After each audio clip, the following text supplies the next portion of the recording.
வாழ்க வையகம், வாழ்க வையகம், வாழ்க வளமுடன். குரு வாழ்க, குருவே துணை. ஆசான் அருட்தந்தை வேதாத்ரி மகரிஷி அவர்கள் நம்மோடு சுக்குமமாக நிறைந்திருந்து நம்மை என்றென்றும் வழிநடத்துவாராக. உலக சமுதாய சேவா சங்கம் ஸ்கை நார்வே டென்மார்க் அறக்கட்டளைகள் இணைந்து நடத்தக்கூடிய இந்த தினசரி இணையவழி நிகழ்விலே இணைந்திருக்கக்கூடிய அனைத்து வேதாத்திரிய உறவுகளுக்கும் இனிய காலை மாலை வணக்கங்கள். வாழ்க வளமுடன். ஒவ்வொரு நாளும் இந்த நிகழ்வை சிறப்பாக ஒருங்கிணைத்து நடத்தி கொண்டு வரக்கூடிய ஸ்கை நார்வே டென்மார்க் அறக்கட்டளை சார்ந்த அனைத்து அன்புள்ளங்களுக்கும் எங்களது மனமார்ந்த நன்றிகளும் வாழ்த்துக்களும். இந்த வாய்ப்பினை நல்கிய இறைநிலைக்கும் குருவுக்கும் எங்களை வழிநடத்தி கொண்டிருக்கும் முதுநிலை பேராசிரியர் பெருமக்கள் அனைவருக்கும் மனமார்ந்த நன்றிகளும் வாழ்த்துக்களும். மகரிஷியினுடைய ஞான களஞ்சிய கவி விளக்கம் ஒவ்வொரு புதனும் வியாழம். அந்த தொடர்ல இன்னைக்கு நாம பார்க்கக்கூடிய பாடல் பாவ புண்ணியம் அப்படிங்கிற தலைப்புல மகரிஷி கொடுத்திருக்கக்கூடிய பாடல்களில் ஒன்றுதான். அதாவது இதற்கு முன்னாடி எப்படி ஒரு மனிதனுடைய செயலுக்கு விளைவு உண்டு, வினையும் விளைவும் அப்படிங்கிற தலைப்புல எந்த வினை எப்படிப்பட்ட விளைவை கொடுக்கும், வினையும் விளைவும் எப்படி தொடர்பு படுத்தி பார்க்கணும் அப்படிங்கிறத பத்தி எல்லாம் மகிழ்ச்சி சொன்னாங்க.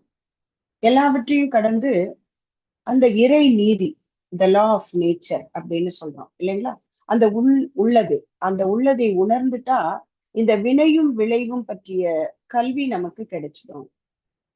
அப்ப அதுதான் உலகிணைந்த கல்வி முறை. அந்த நெறிப்படி வாழ்வதுதான் யோகம். இது எல்லாத்தையும் அந்த வினையும் விளைவுங்கிற தலைப்புல கொடுத்த மகரிஷி, சரி ஒரு செயலை செய்யறோம், அதற்கு ஒரு விளைவு வருது, இது இயற்கையினுடைய நீதி. ஆனா அந்த செயலை விளைவை கணித்து அதுல எது நல்லது எது மாறானது, அது எந்த விளைவை கொடுக்கும் அப்படிங்கிறத இங்க பாவ புண்ணியம் அப்படிங்கிற தலைப்புல சொல்றோம். வினை அப்படின்னா அது எந்த செயலும் வினைதான், அதுல வரக்கூடிய விளைவும் அப்படிதான். அங்கே பிரிவு கிடையாது. வினை எதுவும் நலம் தீது என்பதில்லை அப்படின்னு ஒரு பாடல் சொன்னார். அப்போ அதனை செய்யக்கூடியவர்களுடைய எண்ணம், அந்த செயல் யாருக்கெல்லாம் ஒரு பாதிப்பை ஏற்படுத்துது, அதனுடைய விளைவு, இது எல்லாத்தையும் கணிச்சுதான் அந்த வினைய நல்லதா கெட்டதான்னு பிரிக்க முடியும் அப்படின்னு ஒரு பாடல்ல சொன்னாங்க.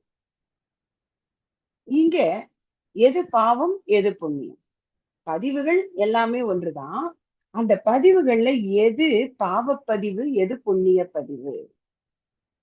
சரி, மனுஷன் எப்படி வாழணும் அப்படிங்கிறதுக்கு மகிழ்ச்சி சொல்றது நம்ம ஒவ்வொரு முறையும் அழுத்தமாக பதிச்சு கொள்றோம். எப்படி வாழணும்? நீதி நெறி உணர் மாந்தராகி வாழும் நிலை உணர்ந்து தொண்டாற்றி இன்பம் காணணும். இதுதான் மகரிஷியினுடைய ஒரு அருமையான பதிவு. இறை நீதியை உணர்ந்திருக்கணும், உள்ளதை உணர்ந்திருக்கணும். வாழ்ற வாழ்க்கை எப்படி இருக்கணும்? அற வாழ்க்கையாக இருக்கணும். நீதி நெறி அப்படின்னு ஒரு வார்த்தை சொல்றாங்க. நீதி என்பது இறை நீதி, நெறி என்பது அறநெறி. அப்ப அந்த அறநெறியான வாழ்க்கை, அதுதான் முதல்ல எது அறம் அப்படின்னு ஒரு கேள்வியோட தான் ஆரம்பிக்கிறாங்க.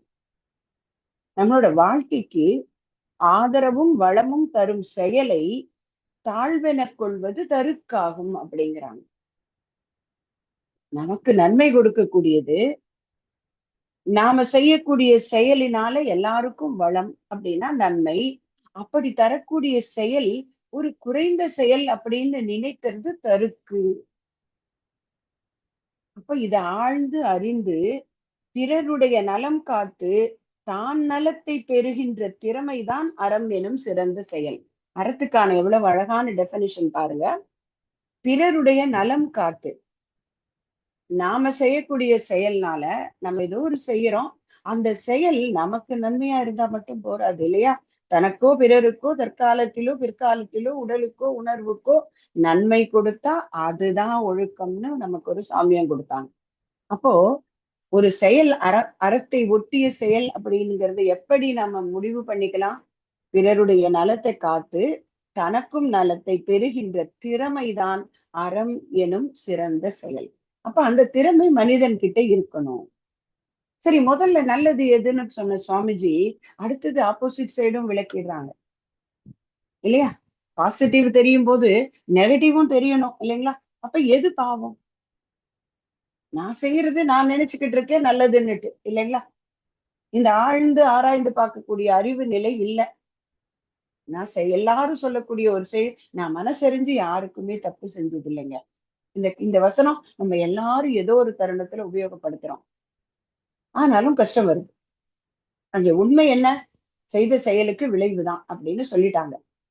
அப்ப கஷ்டம் வருது அப்படின்னா ஒண்ணு நான் செஞ்சிருக்கணும், முன்னோர் செஞ்சிருக்கணும். அந்த பதிவு நம்ம கிட்ட இருப்பா இருந்தாலொழிய கஷ்டம் வராது. அப்ப எங்கேயோ ஒரு பாவம் நடந்திருக்கு தானே. அப்ப பாவம்ங்கிறது என்ன? மனம், மொழி, செயல் மூன்றின் ஆற்றலுக்கும் விளை உண்டு. நாம நிறைய நேரங்கள்ல என்ன நினைச்சுக்கிறோம்? நாம செய்யற செயலுக்கு, நாம ஒரு காரியம் செஞ்சோம்னா அதுக்கு மட்டும்தான் விளைவு இருக்குதுன்னு நாம நினைச்சுக்கிட்டு இருக்கோம். மகிழ்ச்சி என்ன சொல்லிட்டாங்க? உள்ளத்தால் உள்ளலும் தீதேனாருல்ல அவர் திருவள்ளுவர். அததான் இங்க என்ன சொல்றாங்க? மனம், மொழி, செயல், எண்ணம், சொல், செயல் மூன்றின் ஆற்றலுக்கும் விளைவுண்டு. மறைக்கவோ மறுக்கவோ மறப்பதோ முடியாது. இவ்வளவு அழுத்தமா சொல்றாங்க பாருங்களேன். இத மறைக்கவும் முடியாது, இல்ல இப்படி எல்லாம் கிடையாதுன்னு மறுக்கவும் முடியாது. ஏற்கனவே நடந்தது எந்த இடத்திலும் இறைநிலை மறக்காது. நாம மறந்துடலாம், ஆனா அது மறக்காது.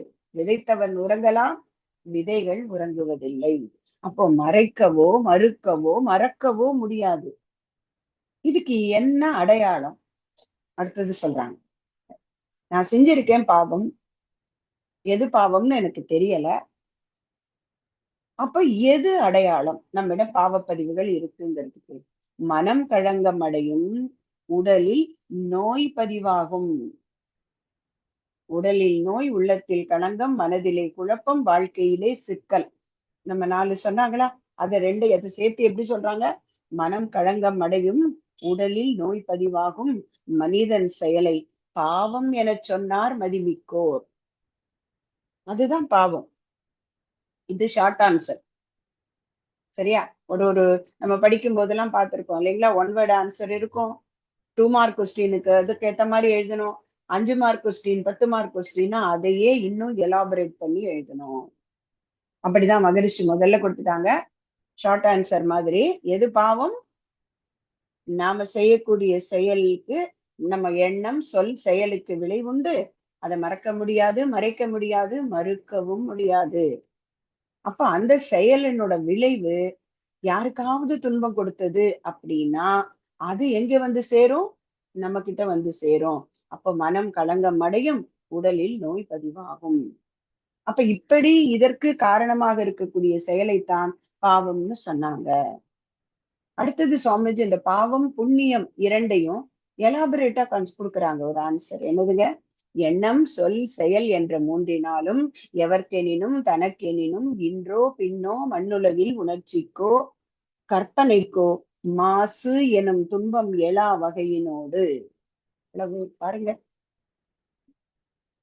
எண்ணம், சொல், செயல் என்ற மூன்றினாலும் யாருக்கும் தனக்கும் இன்னைக்கோ பின்னாடியோ மண்ணுலகில் உணர்ச்சிக்கோ கற்பனைக்கோ மாசு எனும் துன்பம் எழா வகையினோடும் உண்மையிலே இன்பத்தை விளைத்து கொண்டு உலக இயல்போடு ஒட்டி வாழும் செய்கை புண்ணியமாம். இத்தனையும் சொல்லிட்டு கடைசியில என்ன சொல்றாங்க? உலக இயல்போடு ஒட்டி வாழணும். இந்த உலகத்தில் உள்ள மக்கள் அத்தனை பேரும் என்ன மாதிரியான ஒரு வாழ்க்கை முறை வாழறாங்களோ இல்லையா? இந்த டோன்ஸ் அப்படிங்கிறது உலகத்துல காமனா இருக்கு. 6 குணங்கள் மனிதன் தனி மனிதன் அறுத்து கொள்ளணும்னு சொன்ன மகரிஷி 5 பெரும் பழிச்செயல்கள்னு ஒண்ணு புராணங்கள், இதிகாசங்கள், மகரிஷி வரைக்கும் எல்லாரும் சொல்றாங்க. பொய், சூது, கொலை, களவு, பாலொழுக்க தவறு. இந்த 5ம் 5 பெரும் பழிச்செயல்கள். இந்த 5 பெரும் பழிச்செயல்களை எங்கே யாரு செஞ்சாலும் தப்புதான் இல்லைங்களா? அதனால தானே ஆண்டாள் சொல்லுவாங்க, பாடல்ல என்ன சொல்லுவாங்க, செய்யாதன செய்யோம் அப்படின்னு ஒரு வார்த்தை போடுவாங்க. செய்யாதன செய்யும்னா என்ன அர்த்தம்? இப்ப நான் எனக்கு என்னுடைய சூழலுக்கு, நான் வாழக்கூடிய வீட்டுல என் கூட இருக்கிறவங்களுடைய மன நிலைக்கு ஏற்ப ஒரு சில விஷயங்கள் செய்ய வேண்டாம். அது செய்தா யாரோ ஒருத்தருக்கு கஷ்டம். இது நம்முடைய குடும்பம், அவரவர்கள் வாழக்கூடிய குடும்பம், சமுதாயத்தை பொறுத்தது. ஆனால் எல்லாருக்கும் இணைஞ்சு செய்யக்கூடாத செயல் என்று ஒன்று இருக்கு. அப்ப அப்படிப்பட்ட செயல்தான் புண்ணியமான செயல். அந்த 5 பெரும் பழிச்செயல்கள் யாரு எங்க செஞ்சாலும் அது பாவம்தான். அதுதான் உலக இயல்போடு ஒட்டி வாழும் செய்கை புண்ணியமாம். இதற்கு முரணான எல்லாம் புத்திமிக்கோர் பாவம் என விளங்கிக் கொள்வார். கடைசியா ஒரு வாரம் என்ன போட்டாங்க, புத்திமிக்கோர் அப்படின்னு ஒரு வார்த்தை போடுறாங்க.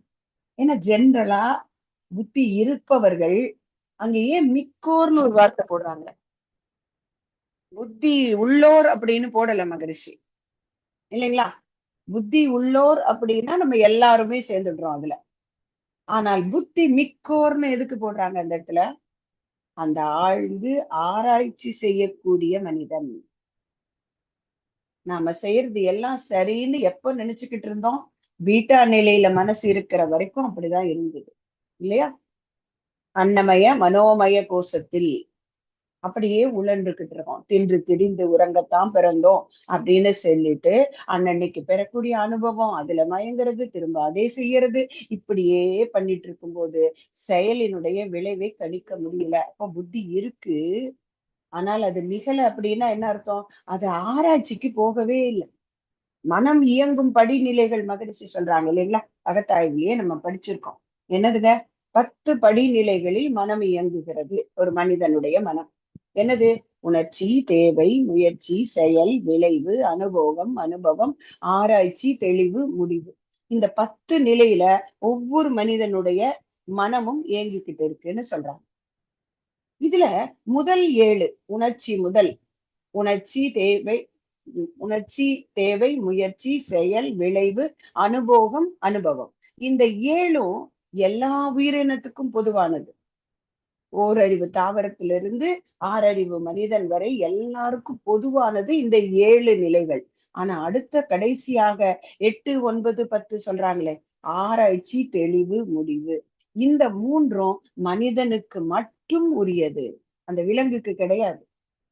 மனிதனிடம் இந்த 10 படிநிலைகள்ல மனம் இயங்கிக்கிட்டு இருக்கு. அப்ப அந்த புத்தி மிக்கோர்ங்கிறவர் யாரு? மனத்தினுடைய அடித்தளம் அறிவு. மகரிஷி நமக்கு சொல்லிட்டாங்க இல்லையா? அந்த அறிவு தான் அதற்கான ஒரு மூலப்பொருள். அதுதான் அந்த ஸ்டாட்டிக் ஸ்டேட். அதுல இருந்து பெறுகின்ற அனுபவங்களை கொண்டுதான் இந்த மனம் இயங்கிக்கிட்டு இருக்கு. அப்ப அந்த மனதின் அடிநிலையான அறிவு அதே நிலையில இருக்கும்போது திரும்ப திரும்ப செய்ததையே செய்துகிட்டு இருக்கிறோம். இந்த 7 நிலையில தான் மனசு இயங்கிக்கிட்டு இருக்கு. ஆனா அங்க ஆராய்ச்சிக்கு போகல. அந்த அனுபவம் ஒரு அனுபவத்தை கொடுக்குது. அந்த அனுபவத்தினுடைய விளைவை வச்சு மனிதன் தன்னுடைய அறிவை இன்னும் மேம்படுத்திக்கிட்டு யோசிக்க தொடங்கினா அங்கதான் வருது தெளிவு. அப்புறம் ஒரு முடிவெடுத்து அந்த முடிவுல நிலைச்சு நிக்கணும். அதுக்குதான் மகரிஷி அகத்தாய்வை கொண்டு வந்து வச்சாங்க. இப்போ இந்த விஷயங்கள் எல்லாம் புரிந்துகிட்ட பிறகு மனிதனுடைய செயல் எப்படி இருக்கணும், இல்லையா? அதுதானே ஒரு ஒரு மேக்ஸ் டீச்சர் மேக்ஸ் சொல்லி கொடுக்குறாங்க நமக்கு, எப்படி எல்லாம் போடணும் ஸ்டெப் பை ஸ்டெப் அவங்க படிச்சதை கொண்டு நமக்கு சொல்லி கொடுக்குறாங்க அப்படின்னா அதை நம்ம வாங்கி உள்ள வச்சுக்கிட்டா அது சரியா இருக்குமா? உள்ள வச்சுக்கிட்டாலும் அதன்படி வாழணும். கற்க கசடர கற்க, அப்புறம் நிற்க அதற்கு தக. அங்க எக்ஸாம் வருது, எக்ஸாம்ல கேக்குறாங்க, அங்கேயும் நாம அதை அப்படியே வாமிட் பண்ணோம்னா மார்க் வராது, இல்லையா? அதுல ஒரு ட்விஸ்ட் பண்ணி ஒரு கேள்வி கேட்டிருப்பாங்க. அதை உபயோகப்படுத்தி அவங்க சொல்லி கொடுத்த ஃபார்முலாவை உபயோகப்படுத்தி தான் கணக்கு போடுறோம். ஆனா அதுல கொஞ்சம் நம்ம மூளைய அந்த அறிவை இன்னும் கொஞ்சம் அதிகமா உபயோகப்படுத்தி அதை அப்ளை பண்ணி போடும்போதுதான் அங்கே வெற்றி கிடைக்குது. அதுதானே அந்த குருவுக்கு கொடுக்கிற நல்ல தட்சணை. அப்ப இங்கேயும் அதுதான் மகரிஷி கொடுக்குறாங்க. இந்த பழிச்செயல் அறச்செயலை பற்றி தெரிஞ்சுக்கிட்டு அந்த தர்மத்தின்படி வாழணும். மனித தர்மம் என்பது ஒன்று இருக்கு, இல்லைங்களா? ஓ, நம்மளோட எண்ணம், சொல், செயல் அனைத்துக்குமான ஒரு காரணம் இருக்கு. அதன்படிதான் எல்லாமே நடக்கிறது. நாம் மனதுக்குள் என்ன எண்ணுகிறோமோ அதற்கு தக்க விளைவு கண்டிப்பா கிடைக்கும். அதுதான் இந்த பாடல்ல சொல்றாங்க மகரிஷி.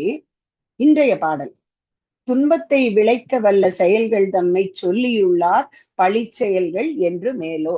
மகரிஷியும் அததான் முதல் பாடல்ல நம்ம இப்ப கோட் பண்ண பாடல்ல பார்த்தோம். எது பழிச்செயல்னு சொல்லிட்டாங்க. அது துன்பத்தை விளைக்க வல்ல செயல்கள் தம்மை சொல்லியுள்ளார் பழிச்செயல்கள் என்று மேலோர். இன்பத்தை காக்க வல்ல செயல்கள் எல்லாம் ஈதல் இசைபட வாழ்தல் இரண்டால் ஆகும். இரண்டாவது என்ன சொல்றாங்க? மனிதன் இன்பமா வாழணும்னு தான் நினைக்கிறோம். அந்த இன்பத்தை எப்போதும் காத்து கொண்டு வாழ்வதற்கான செயல்கள் எப்படி அமையுதுன்னா, ஈதல் இசைபட வாழ்தல் இரண்டால் தான் கிடைக்கும்.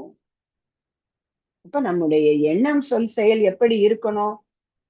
நாம எதை கொடுக்கிறோமோ அது கிடைக்கும். அந்த கொடுப்பது நமக்கும் மற்றவர்களுக்கும் நல்லதாக, உலகத்தை மகிழ்விக்க. நாம மட்டும் மகிழ்ந்தா போராது, எதிர்க்கு இருக்கிறவங்களும் மகிழணும்னு நினைச்சு வாழ்ந்தா அதுதான் இன்பத்தை கொடுக்கும்னு சொல்றாங்க. ஒரு சின்ன கதை. இந்த தர்மத்தை எப்படி வாழணும்னு மகரிஷி ஒரு தர்மம் கொடுத்தாங்க இல்லையா? அந்த தர்மம் எப்படி முக்கியமானது அப்படிங்கிறத வலியுறுத்தக்கூடிய ஒரு கதை. ஒரு காலத்துல, அன்றைய காலத்துல பாத்தீங்கன்னா, மனிதர்களுக்கு இடையே பேதங்கள், ஜாதி பேதங்கள்லாம் அதிகமாக இருந்த ஒரு காலம். அப்போ ஒரு நபர், அவர் பாத்தீங்கன்னா, இல்லங்கள், வீடுகள்ல இருக்கும் இல்லைங்களா, அதுல இருக்கக்கூடிய பழுது பார்க்கறது, ரிப்பேர் பண்ணக்கூடிய வேலையெல்லாம் செய்துட்டு இருக்காரு. அவருக்கு வேலையே கிடைக்கல. இந்த பேதங்களினால வேலை கிடைக்காம அவர் பக்கத்து ஊருக்கு பணி தேடி புறப்படுறாரு. அப்படி போற வழியில ஒரு காடு. அந்த காட்டை கடந்து அவர் போகும்போது அங்க மகனே வா அப்படின்னு ஒரு அன்போடு அழைக்கக்கூடிய ஒரு குரல் கேக்குது. இவருக்கு பயமாயிடுது. யார் நீ? எனக்கு பயமா இருக்கு. இங்க ஒரு உருவத்தையும் பார்க்க முடியலையே, நீ கூப்பிடுறது மட்டும் கேக்குது, எனக்கு பயமா இருக்கு அப்படின்னு உடனே அந்த குரல் சொல்லுது: அச்சம் வேண்டாம் மகனே, ஒரு காரியத்தின் பொருட்டு தான் உன்னை கூப்பிட்டேன். உன்னுடைய நீண்ட கால வறுமை நீங்கிவிடும் அப்படின்னு சொல்லு. உடனே கேக்குறாரு, யார் என்கிட்ட பேசிக்கிட்டு இருக்கிறது? நான் வனதேவதை. நான் உன் கண்ணுக்கு தெரிய மாட்டேன். ஆனா நான் சொல்றதை நீ செய்தே ஆகணும் அப்படின்னு சொல்றேன். ஆனா குழப்பம் இல்ல, நான் சொல்றதை மட்டும் கேளு, சரின்னு சொல்லு, அதே போல செய் அப்படிங்கிற. உடனே சரின்றாரு அந்த மனிதன். இந்த ஆலயத்துடைய வடகிழக்கு மூலையில ஒரு அற்புதமான ஒரு பாரிஜாத மரம் இருக்கு. மனம் கொடுக்கக்கூடிய பாரிஜாத மரம். அந்த மலர்ல இருக்கக்கூடிய மரங்களை படித்து இங்க இருக்கக்கூடிய கடவுளுக்கு வணங்கி, அதை சாற்றி வணங்கிட்டு, அந்த மரத்துக்கு பக்கத்திலேயே ஒரு சற்று அளவு சொல்லி குழி தோண்டு அப்படின்னு அந்த தேவதை சொல்லுது. உடனே இவரும் அதே மாதிரி பவ்யமா ஓபன் பண்றாரு. அங்கே துவரம் பருப்பு, தங்கத்தினால் ஆக்கப்பட்ட எக்கச்சக்கமான துவரம் பருப்பு இருக்கு. இதை பார்த்த உடனே மனுஷனுக்கு ஆசை வந்துச்சு. எல்லாத்தையும் எடுத்து தங்கிட்ட இருக்கக்கூடிய கோணிப்பையில போட்டு முடிக்கும் போது வனதேவ குறுக்கிட்டு சொல்லுது: மகனே, அவசரப்படாத, அத்தனையும் எடுத்துறாத, அது உனக்கு ஆபத்தை கொடுக்கும். அதில் ஒரு சிறிய பங்கை மட்டும் எடுத்துக்கிட்டு மீதிய அங்கேயே வச்சிடு அப்படின்னு சொல்லிட்டு, நான் காரணமா தான் சொல்றேன், நீ முழுசையும் எடுத்துக்கொள்ள உன்னுடைய விதி இன்னைக்கு இடம் கொடுக்கல. வனதேவது சொல்லுது. ஆனா மனிதனோட ஆசை என்ன? அதெல்லாம் முடியாது, எனக்குன்னு காட்டிட்ட, இப்ப மாத்தி பேசினாலும் அதை நான் பொருட்படுத்த மாட்டேன். என்னுடைய பொருள் எனக்கே சொந்தம். வேண்டாம்ப்பா, ஒரு சின்ன பகுதியாவது வச்சுடு அப்படின்னா, முடியாது. சரி, கால் பகுதியாவது வச்சுட்டு வை, ஒரு காரணமா சொல்றேன் அப்படிங்கிற. அதெல்லாம் முடியாது. இப்படி பல முறை கெஞ்சுது வனதேவதை. ஆனா இவர் என்ன பண்றாரு? அழுத்துக்கிட்டு 4 பருப்பு, அந்த 4 பருப்பை மட்டும் அங்க மீத வச்சுட்டு, மிச்சத்தை எல்லாம் மூட்டை கட்டி எடுத்துக்கிட்டு அந்த வனதேவதைக்கு நன்றி கூட சொல்லாம நாட்டை விட்டு போயிடுறாரு. சரி, இதோட சேர்த்து கொஞ்சம் வேலை கிடைச்சதுன்னா அதையும் செஞ்சுட்டு நாம இந்த பணத்தை உபயோகப்படுத்திக்கலாமே அப்படின்னு போறாரு. அங்க ஒரு ஊர்ல ஒரு பெண்மணி, அவங்களோட வீட்டு மாடியில கொஞ்சம் ரிப்பேர் ஆயிருக்கு, அதெல்லாம் நீ சரி பண்ணி கொடுப்பியா? ஓடெல்லாம் மோசமா இருக்கு, நீ மாத்தி கொடுப்பியான்னு கேக்குறாரு. ஆகா, நான் மாத்தி தரேம்மா, இது எனக்கு தெரிஞ்ச வேலைதான், நீங்க எவ்வளவு பணம் கொடுப்பீங்கன்னு கேக்குறாங்க. சோ எல்லாம் பேசி முடிவு பண்ணிட்டாரு. கொஞ்சம் கம்மியா தான் அந்த அம்மா சொல்றாங்க. சரி, வந்த வரை லாபம் தானே, நம்ம கிட்டதான் இந்த மூட்டை இருக்கு அப்படிங்கிறதுல மூட்டையை ஓரமா வச்சுட்டு வேலை செய்ய போறார். அந்த அம்மா கேக்குறாங்க, என்னப்பா மூட்டை இதுன்னு? ஒண்ணும் இல்லம்மா, என்னோட மனைவி சமையலுக்கு பருப்பு வாங்கிட்டு வர சொன்னா, அதனால துவரம் பருப்பு வாங்கிட்டு வச்சிருக்கேன், அதுதான் மூட்டையில வச்சிருக்கேன் அப்படி. இவர் வேலை செய்ய போகிறாரு, அந்த அம்மா சமையல் செய்ய போறாங்க. அங்க பார்த்தா பருப்பு இல்ல.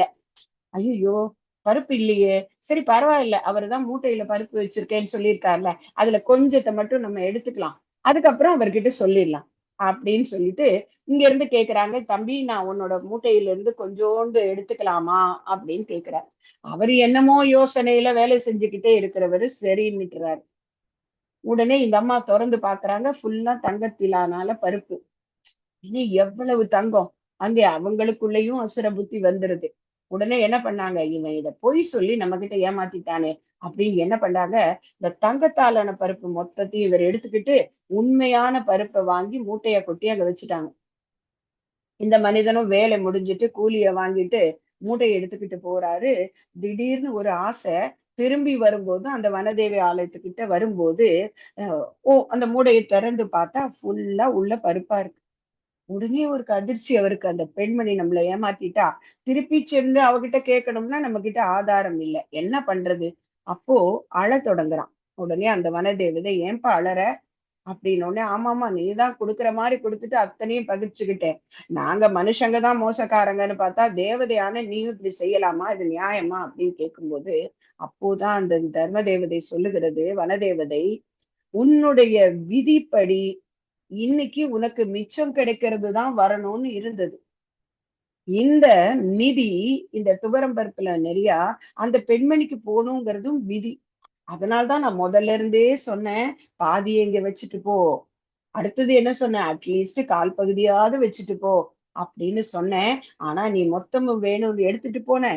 இப்ப பார்த்தேன்னா நீ விட்டுட்டு போனியே 4 பருப்பு, அது மட்டும்தான் உனக்காக மிச்சம் இருக்கு, அதை மட்டும் எடுத்துக்கோ அப்படிங்கிறான். நீ எப்போதும் மற்றவங்களுக்கு கொடுக்கும் போது கை சுருங்குது இல்லையா, அப்போ கொடுக்கும் போது தாராளமாக கொடுத்தா அதுவே உனக்கு வேற வடிவில திரும்பி வரும் அப்படின்னு சொல்றான்.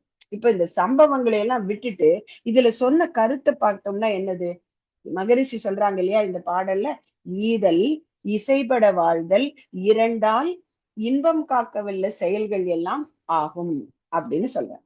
அப்போ நாம எதை கொடுக்கிறோமோ, இது எண்ணமாக இருந்தாலும் சரி, சொல் சொல்லாக இருந்தாலும் சரி, செயலாக இருந்தாலும் சரி, எண்ணம் கூட அப்படித்தானே, மனதுல எல்லாரும் நல்லா இருக்கணும்னு நினைக்கிற எண்ணம் எப்படி, நன்மையை மற்றவங்களுக்கு கொடுக்கதாக பொருள்.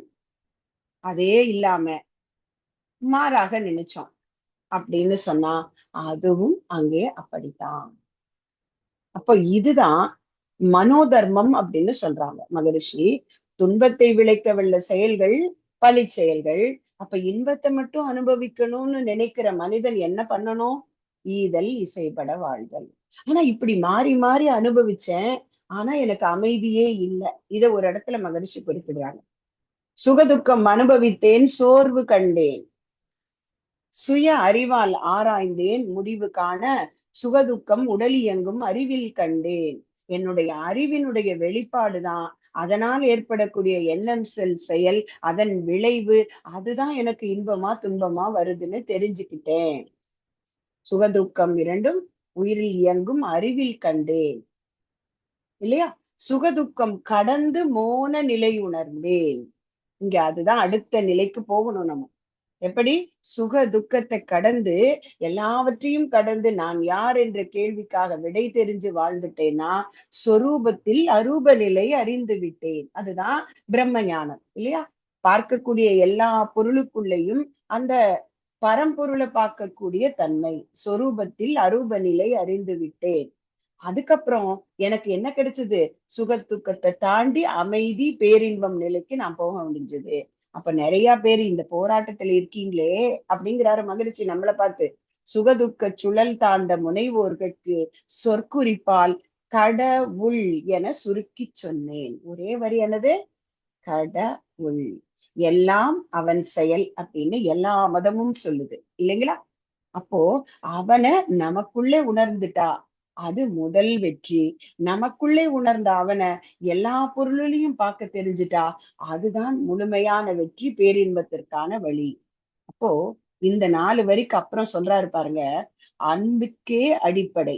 அதுதான் இந்த இன்பத்தை காக்க வல்ல செயல்கள் எல்லாம் ஈதல் இசைபட இரண்டால் ஆகும், அன்புக்கே அடிப்படை. இச்செயல்கள் தம்மை அறம் என்றார் பேரறிஞர். இதுதான் அறம். எப்படி?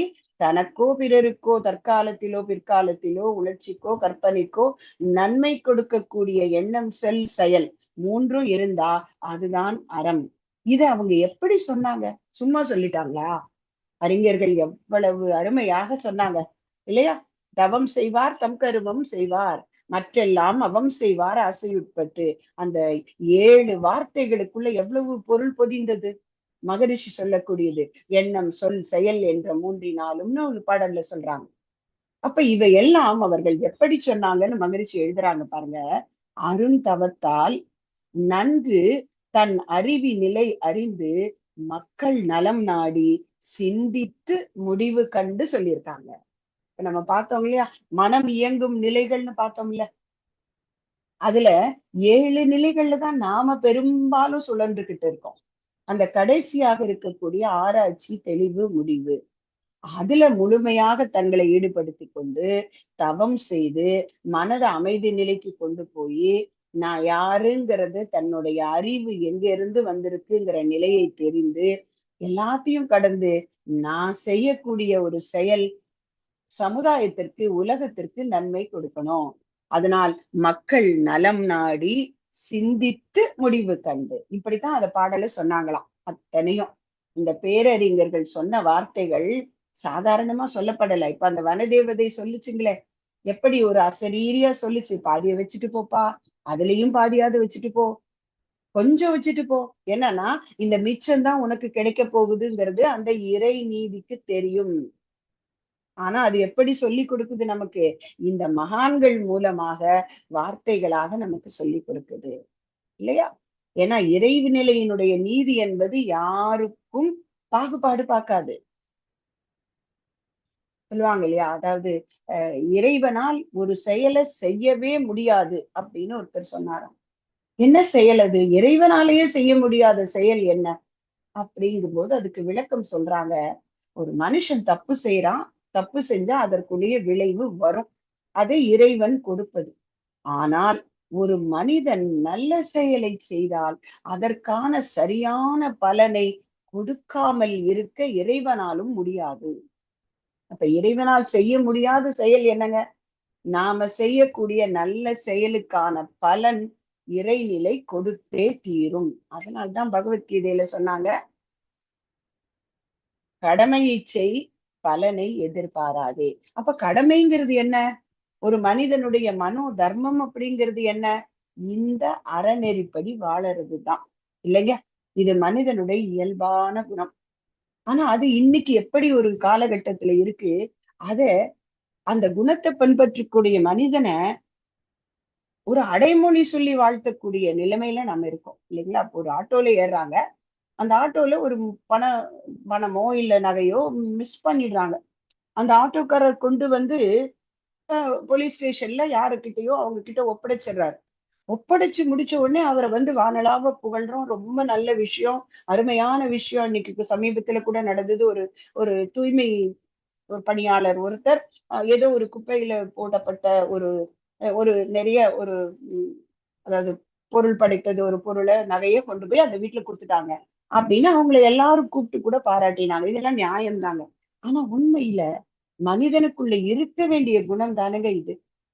மனிதனுக்குள்ள இயல்பாக பிறர் பொருளுக்கு ஆசைப்படாமல் அந்த நேர்மை உண்மை வாய்மை என்கின்ற குணத்தோடு நானும் நல்லதா மற்றவர்களுக்கும் நல்லதா நினைக்கிறதும் நடக்கிறதும் தானே மனிதனோட கடமை. அதுதானே மனிதனுடைய இயல்பான தன்மை. அப்போ வழியில சேர்த்து கொண்ட களங்கங்கள் அதிகமாகும் போது பழிச்செயல் மனிதனிடம் அதிகமாக தொக்கி நிற்கிறது. இப்போ நிஷ்காமியமா வெளிநாடுகள்ல ஒரு பழக்கம் இருக்குதுன்னு கேள்விப்பட்டேன். இப்ப ஒரு ரெஸ்டாரண்ட்டுக்கு ஒருத்தர் சாப்பிட போறாரு அப்படின்னு சொன்னா அவர் ஆர்டர் பண்றாரு 2 காஃபி அப்படின்னு சொல்லிட்டு, ஒரு காஃபி அவருக்கு, இன்னொன்னு அனதர் ஒன் ஃபார் வால் அப்படின்னு சொல்றாரு. அந்த செவரு, ஒரு செவரு இருக்கு, அந்த செவற்றுக்கு ஒரு வால், அந்த ஒரு காஃபி அப்படின்னு சொல்லிட்டு அவர் 2 காஃபிக்கு பணம் கட்டிடுறாரு. ஆனா அவங்க என்ன பண்றாங்க, ஒரு காஃபியை இவருக்கு கொடுத்துட்டு இன்னொரு காஃபி அந்த வால்ல ஒரு ஸ்டிக் பேப்பர்ல எழுதி ஒட்டிடுறாங்க. 1 காஃபி அப்படின்னு எழுதி ஒட்டிடுறாங்க.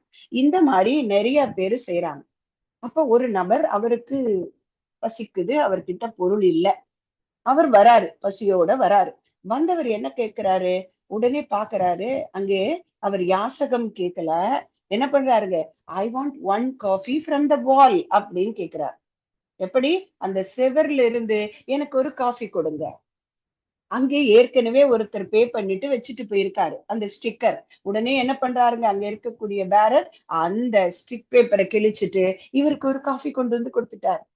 இங்க என்ன நடந்ததுங்க, இவருக்கு கொடுக்கணும்னு அந்த நபர் கொடுக்கல, தேவை நிறைய பேருக்கு இருக்கு, நம்ம கிட்ட இருப்பு இருக்கு அப்படிங்கும் போது அந்த வேண்டலும் வளமும் ஒன்றுக்கொன்று இணைந்தது தானே இயற்கை, இல்லையா? அந்த வேண்டல் வளம் சேர்ந்தா அதுதான் நம்ம சாதாரண வழக்குல வண்டவாளம் அப்படின்னு சொல்லுவோம், இல்லையா? அப்போ வேண்டல் என்பது ஒருத்தருக்கு தேவை இருக்கு, வளம் என்பது ஒரு இடத்துல இருக்கு, இந்த இரண்டையும் இணைச்சிட்டா உலகத்தில் எல்லாமும் எல்லாரும் பெற முடியும். அங்கே இல்லாமை இல்லாத நிலை வேண்டும் அப்படின்னு ஒரு பாடல் எழுதினார் ஒரு கவிஞர். அதன்படி இதுதான் ஈதல் இசைப்பட வாழ்தல். நமக்கு மீறி கொடுக்க சொல்லல மகரிஷி, நம்ம கிட்ட இருக்கிறத யாருக்கு தேவையோ நிஷ்காமையமா கொடுக்கும்போது அது புண்ணிய செயல். புண்ணியத்தை எதிர்பார்த்தும் செய்ய வேண்டாம், இது மனிதனுடைய கடமை அப்படின்னு மகரிஷி ஒரு பாடல்ல வளர்றாங்க. ஏன்னா நாம பெற்றது அத்தனையும் இங்க இருந்துதான், இல்லையா? உருவாகி உடல் வளர்ந்து வாழ்கின்றேன், என் உடலை வளர்த்து அறிவூட்டி வாழ்வதற்கு என்னை இன்றும் கூட உணவு உடை மற்றும் பல வசதியெல்லாம் தருகின்ற மனித இனம் தனக்கு என் சக்தி தகுந்தபடி பயன்படுத்துகின்றேன் என்ற பெருநோக்க செய்கையே நிஷ்காமிய கர்ம பேரறமாம் மனிதனுடைய கடமை இதேன்னு சொல்றாங்க மகரிஷி. அந்த கடமையை உணர்ந்துட்டா இந்த ஆராய்ச்சி தெளிவு முடிவு நமக்கு பழக்கமானா பழிச்செயலில் இருந்து விடுபட்டு புண்ணிய செயல்களை செய்து புண்ணிய பதிவுகளின் மூலமாக நாமும் மகிழ்ந்து மற்றவரையும் மகிழ்விக்க முடியும் என்று கூறி வாய்ப்புக்கு நன்றி பாராட்டி அமைகிறேன். நன்றி. வாழ்க வளமுடன்.